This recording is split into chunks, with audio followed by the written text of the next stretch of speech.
Well, the Warren Beatty was a kind of an interesting thing because the Warren Beatty thing is interesting because so Kill Bill's coming out, and it was really interesting reading Kill Bill again, that very first draft, because that's the Warren Beatty version. I'd be fascinated. You know, and he's much more of a James Bond type of character, like James Bond as Blofeld, basically. And so that guy never really got portrayed. And I have no problem with how it all ended up working out. And also, there was this idea that I was a little worried that maybe Warren Beatty might look fatally ridiculous to some degree or another in this. For a lot of people of my, for lack of a better word, generation, the movies of the 70s, the cinema of the 70s, is the cinema of Hollywood.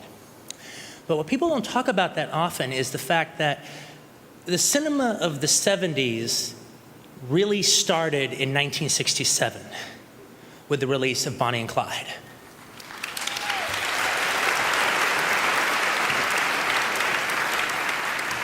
And when they did Bonnie and Clyde, they started the era that is now known as the Silver Age of Hollywood.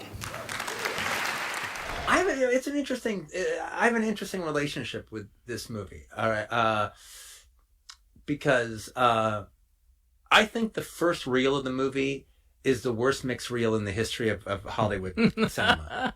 Okay, it's so badly. There's a level of incompetence to the mix that Hollywood never really goes below. There's Hollywood maybe doesn't reach its heights every single solitary time, but it doesn't reach the lows. There's a strong level of mediocrity that it never goes further down. Okay. All right. But it's terrible. He's a fucking pothead who doesn't know any fucking better. He thinks it sounds good. Yeah.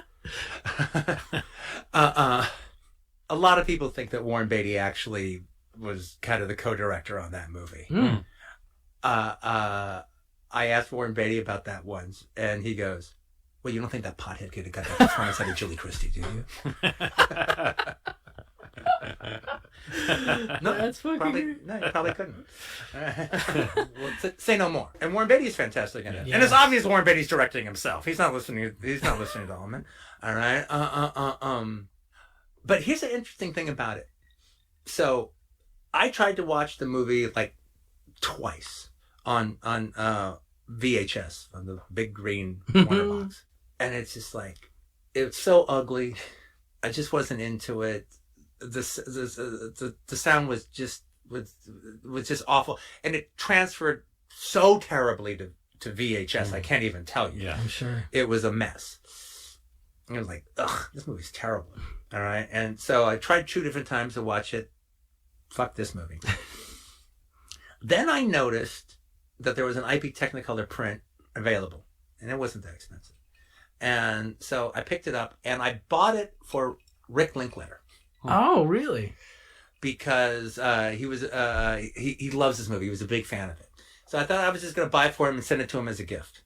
Then I had the movie, and I go, well, I mean, if I'm going to give it another chance, now would be the time. All right? An IB Technicolor 35mm print. Before I send it off to Rick, I should probably sit down and watch it from beginning to end. And then I really, really liked it. Oh, nice. On IB Technicolor, the print, the first 20-minute sound mix is still dreadful. It's abysmal. All right. But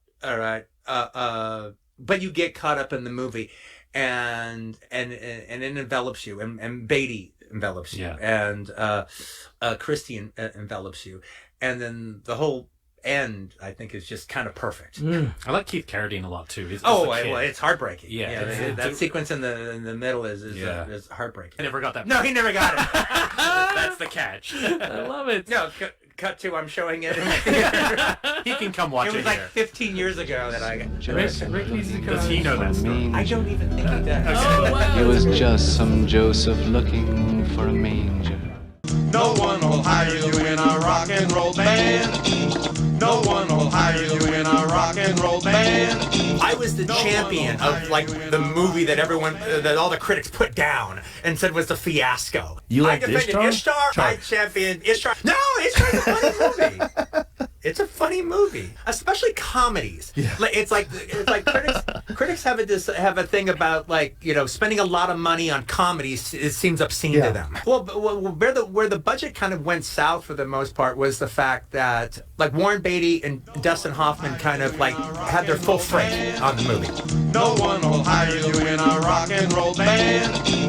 No one will hire you in a rock and roll band. So Dustin Hoffman got his high big salary.